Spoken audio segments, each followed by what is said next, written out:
I'm proud to support the Kelly Loving Act, and I want to thank the sponsors for naming this bill after somebody who dedicated her life to helping others live authentically. It is a beautiful tribute. And this bill is a meaningful step towards security, equality, and freedom for trans Coloradans. It will make it so no student is made to wear a uniform that conflicts with their sense of self. It will protect Coloradans in places of public accommodation from misgendering and from dead naming, something that we heard in committee has been linked with stalking and harassment for these individuals. And as Colorado is increasingly viewed as a refuge for trans and queer folks, this bill will protect parents from states that are increasingly criminalizing the very act of seeing your child for who they are.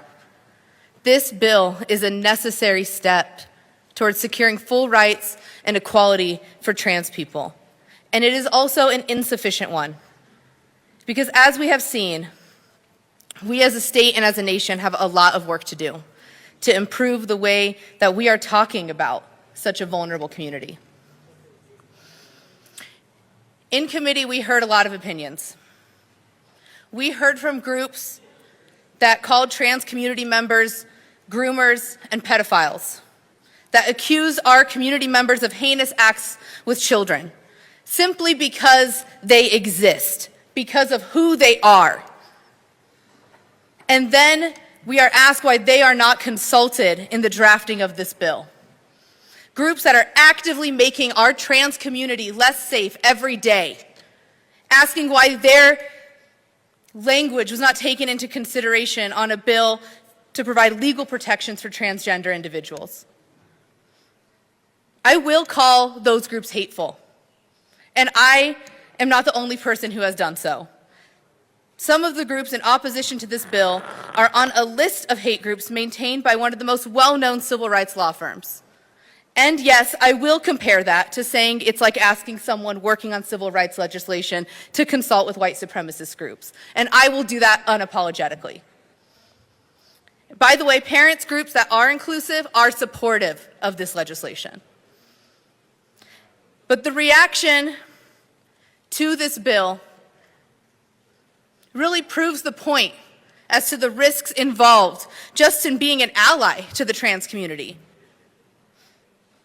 Messages like, "You sound like a groomer terrorist that need to be deported. Anyone who supports transgenderism in children deserves to be sent to the gallows. Round them all up. These people are sick pedophile groomers. I can't wait to see you tomorrow in person, you America-hating communist pig." Those are the ones I can read out loud in this chamber, because some of us here face extra hostility when we speak up. But I know that trans folks face far worse than what I do as an ally. And for them, it's not because of what they say or how they vote, it's because of who they are. And that's exactly why we have to pass this bill. Because discrimination on the basis of immutable characteristics should never be allowed in Colorado. And the fact that we have opponents of this bill calling for public lynchings of elected officials shows the levels of extremism that needs to be rooted out of Colorado. We don't get to have a difference of opinion over somebody's basic rights. This bill sets guidelines for our courts. It makes inclusive policy. It clarifies our anti-discrimination laws. I'm very proud to support it. 100 years ago today, the Institute of Sexual Science in Germany still stood. There, trans people received pioneering forms of gender-affirming care, and volumes of research on gender and sexuality were collected. On May 6, 1933, over 20,000 books from the Institute were burned by Nazis, just 4 months after Hitler took power. And I share this history to remind us of the unique role that transphobia has historically played in the rise of fascism. And I also share it because the Institute reveals the beauty of trans life. There, trans folks were able to be open about their identities and able to live authentically. And the Institute was described as full of life everywhere. I saw that same beauty on display when we were hearing hours of testimony from so many trans folks, family members, and allies, some of whom I know are listening to this right now. To them, I say thank you for your bravery, for your resilience, and for your joy.